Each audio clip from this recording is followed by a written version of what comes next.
everyone, welcome back to the Teeny Tiny Kitchen. Today is all about roast chicken. I love it. I love roast chicken. It's a great thing to have for your Sunday lunch. But I also like to do it in the week. Occasionally I'll do it so I can actually have it for leftovers and do various different things with it, which is actually what I'm going to be doing today, because then I can have my lunch sorted for the week. So what I've done so far is I've preheated my oven, and that's at 240 degrees. I will, if you look somewhere there, hopefully, that will tell you what gas mark it is, because I have an electric oven. Okay, so I've got a medium chicken here, which I got out of the fridge earlier on. You need to get your meat out of the fridge at least half an hour before you want to cook it. It needs to be at room temperature before you put it in the oven, otherwise it will not cook properly.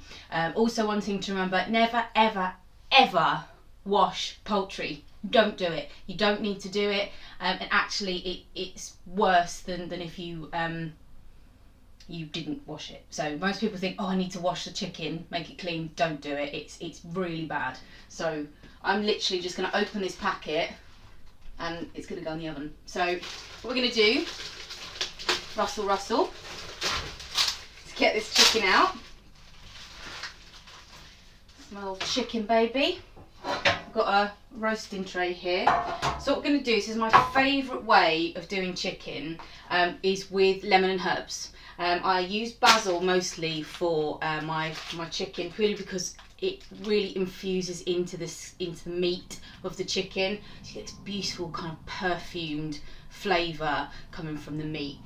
So what I'm going to do, I'm just going to grab a knife and I'm going to grab a lemon, and I'm just going to stab the lemon, being careful not to stab myself at the same time, so that would be bad.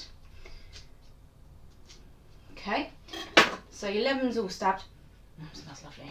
And what we're going to do, we're going to put it in the chicken.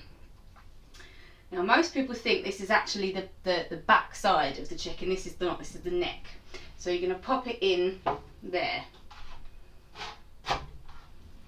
Or is it the back side? I'm just trying to work that out now. Maybe it is.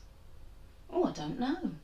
Anyway, where the biggest hole is, that's where you're going to put the lemon. And then I'm going to open my basil. Rustling away again. And I'm going to use a whole packet of basil here. It's about 30 grams. Basil, oh, it just smells absolutely divine. And I am literally going to scrunch this whole thing up, this whole 30 grams, and I'm going to shove that in with the lemon. Put that right in there. Okay, so we've done that. Now what I'm going to do is, into the tin as well, I'm going to put a couple of cloves of garlic. If I can open my garlic. Ooh, toughy. There we go.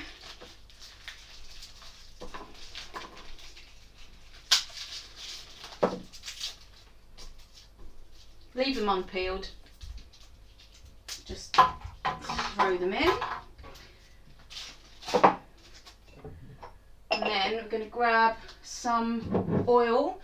So I've mentioned previously about oils, and I will avoid using olive oil in any kind of cooking thing, so I'm going to use some rapeseed oil. What is lovely, if you can be bothered, is actually to infuse your own oil. So you can get garlic oil, which is olive oil infused with garlic, and you can also get lemon oil, you can get basil oil, those kind of things. And those kind of flavours are delicious with these roast chickens. But obviously I don't want to use olive oil purely because of this carcinogenic thing. So you can actually infuse rapeseed oil. So if you can be bothered, eventually I will put a recipe up on the channel so you can make your own. You can also make chili oil, which is delicious. So I'm just going to put some oil onto the chicken. Then I'm going to grab a pinch of sea salt and just sprinkle that over. And some pepper, black pepper. And what I'm going to do is I'm going to massage that all into the chicken. Get it all in, and this is what will give you a really lovely crispy skin. That really massaged in. Now if you wanted to, if you, for example, you were doing this for your roast dinner, you could put some of your vegetables in here. So you could pop in some carrots, you could pop in some potatoes, you could pop in some parsnips, which is really nice if you actually put all the vegetables in first, get them sort of massaged in a bit of oil as well, and then plonk your chicken on the top, and then everything all gets cooked together.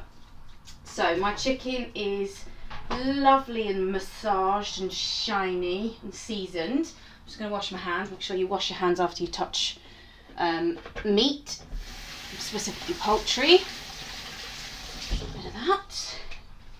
I'm going to put it in the oven now for an hour and 20 minutes.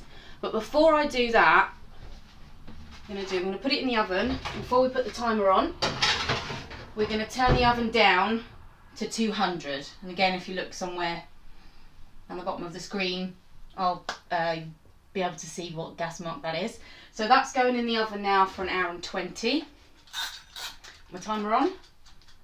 And I'll see you in an hour and 20 minutes, and I will show you the beautifulness of the lovely crispy chicken. In a bit. Hello, we've had an hour and 20 minutes in the oven, so we're going to have a look and see if it's cooked. It smells lovely in here. It sounds pretty cool as well. I don't know if you can hear the crackling. I think you will when I open the oven. You hear that?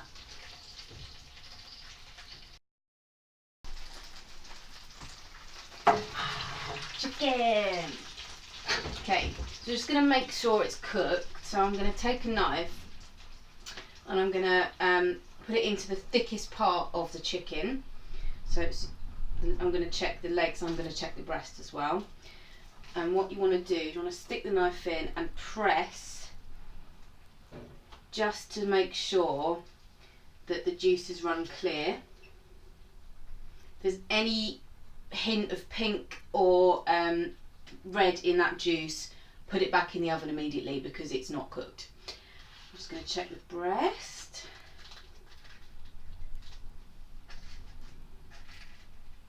Yeah, that's perfect. So we've got bits of garlic in here that will have infused, so they will have gone into the chicken. So what I'm going to do is I'm just going to attempt to get this chicken out of the pan and onto my board over here. I literally have the best board ever. Look at that. How cool is that? It's my little nod to my being a DJ as well as a cook. Let's try and find something to pick this up with. I've just changed my kitchen around and now I don't know where I've put anything. So I might just go with the asbestos fingers and try and pick it out that way. I'll use a knife on one end as well. Let's get that. It's a bit stuck. There we go. Just going to tip it up and let those juices run out.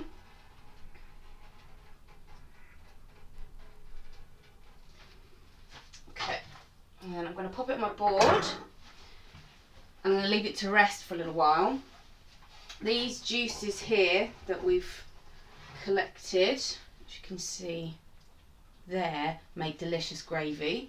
So it's a good idea to keep those, even if you're not going to serve the chicken now, just decant those into any kind of pot, into an old jam jar, and then you can make your gravy using that. Add some gravy granules to it if you want to, just thicken it up. Really tasty. So I'm going to leave the chicken to rest. I'm going to cover it with tin foil, and let that rest. But what I am going to do, which is very naughty, but it's very hot, is just peel off some of the skin, make some of that, and get super crispy when you put it in the oven.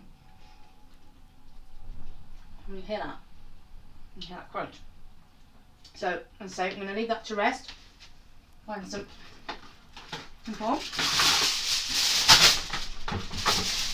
should always leave your meat to rest, because what it will do is that all the juices that are in there will go back into the meat, make it really lovely and tender. I'm going to leave that for probably about 10 minutes or so. I actually want this to go cold because I'm going to use it in sort of sandwiches and that kind of thing. But if you're going to serve it for your roast dinner or whatever, leave it for about 10 minutes while you're finishing preparing everything else, and then carve. Now, one of the best ways to carve, and I'll see if I can just bring this a little bit closer for you to see. You see that there?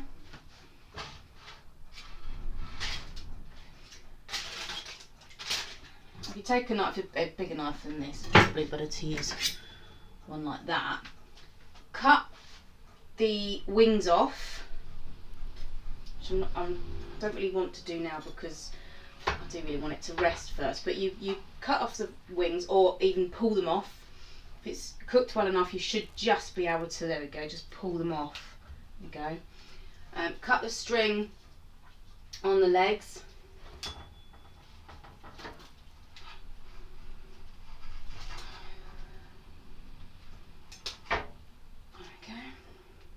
You should also just be able to pull those off too. Right, there you go, so you can see how tender this chicken is, that literally the bone has just popped out. So I'm going to just try and cut this off. I'm losing my dungarees as well, it's useful. So I'm going to just cut those off there.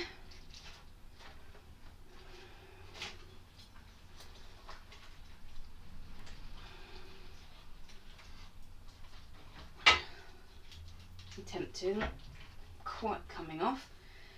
And then what you want to do is, with the breast, the breastbone kind of runs down here. So with your knife, try and find the breastbone and then cut either side of the breastbone.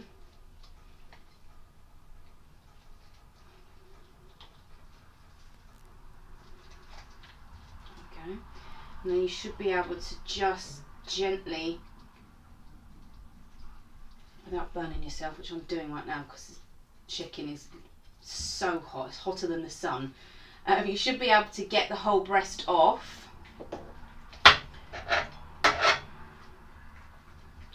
very well. And once you've got the whole thing off, you can then slice it. I've got a piece here. You can then just, whoops. It's alive! Just slice it into pieces, and then you can put it all on a platter and serve it that way. So here we have, ouch, burnt fingers, but our gorgeous, yummy, look at that, look at the juice on that, isn't that delicious? And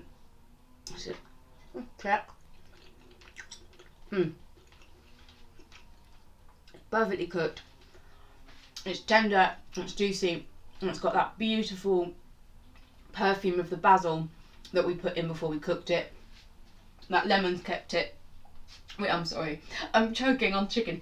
The lemon's kept it really, really moist, and just infuse that with flavour as well. As I say, use the juices that you've collected to make the gravy, and I will eventually post you some videos for what to do with the leftovers. Now, if you have a freezer, I unfortunately don't in my little kitchen, if you do have a freezer, once you've cut all the meat off the chicken, keep the carcass, put the carcass into a sandwich bag, put it in the freezer, and the more times you make your chicken, keep collecting the carcasses, then you can make amazing stock from the carcasses. Now, I try and make vegetable stock using kind of old trimmings from vegetables, which I'll keep them in the fridge. But I don't have enough room for chicken carcasses, unfortunately, so I can't make chicken stock, which is too bad. But yeah, collect the carcasses, keep them in the freezer, and when you've got sort of 5 or 6, put them all in a pan with some water, salt and pepper, and any other sort of seasonings you want to put in. If you want to put in some herbs or whatever, you don't need to. You can just, you know, have the chickeny flavour and make sure you've got seasoning in there. Just let it boil, skim off any fat, and then you've got amazing stock that you've made yourself, and you know exactly what's gone into it. It's just chicken, and no, you know, extra sodium or anything like that, which obviously we know we shouldn't be eating too much sodium, should be having too much in our diets. It's actually, I think they said it's about a teaspoon. I think it's 6 grams, so it's about a teaspoon of salt that you should have in your entire day. That's the recommended amount of sodium. So be very careful with the amount of sodium that's in ready-made stock cubes and that kind of thing. Now I do use stock cubes, but I'll try and use them sparingly. And if I do use them, I try and get the ones that have the lower sodium content, because the excess salt is very bad for you, and actually can lead to all kinds of issues with your health, so be careful with that. Enough of me ranting and giving you nutritionist lessons, because I want to eat my chicken. So there we go, beautiful roast chicken. Excuse me while I just eat some more. Have a go, like the video, subscribe, and I'll be back soon. And obviously any comments you want to put in the notes, please do in the comments below. And oh, my camera's gone weird. Hang on a second. Hopefully you can still see me. Can you? What happened there? Weird. Yes, like the video, subscribe, give me any feedback you want in the comments below. Thank you very much. And also, you know, if there's any particular recipes you want to see, or if there are any ingredients that you're not sure how to use, then let me know in the comment section, and I'll come up with some recipes for you. In the next little while, I'm going to be working on a project with an amazing charity called the Real Junk Food Project. They have pop-up cafes in a few places in the UK. I've got some in Leicester, they've got some in Brighton, and sort of a few other places. And what they do is they recover food, mainly from supermarkets. So anything that has passed its sell-by date, and it's use by date. This is a sell-by date, so the food is still 100% edible, and also things that have damaged packaging. And what they will do is they recover the food, they make gorgeous meals out of it, and they have them in the pop-up cafes that they have across the UK, and it's all about preventing food waste. I am a massive advocate of preventing food waste, hence why I said use your chicken carcasses for your stock. It gets me very upset to think of how much food gets wasted. Apparently something like 1.3 billion metric tons of food are wasted every year because either the packaging is damaged, the food's past its sell-by date, or we as consumers throw away food. So this has to stop, not only for the good of the earth, for the good of the world, but also just for, you know, for the good of our pockets. So why do you want to be throwing money away? I certainly don't. So this has got to stop. So I'm going to be working with the Real Junk Food Project very soon, and I'll be bringing you some recipes basically to use up the top 10 most wasted ingredients. So hopefully you'll enjoy those, and if you need any information on the Real Junk Food Project, I will put a link to them. I'll probably one somewhere here, or up here, or up here, not sure where, because I haven't edited the video, and I don't know why I'm singing. Anyway, I'm going to go eat my chicken. Come back, like the video, subscribe, as I said before, and I will see you very soon. Bye!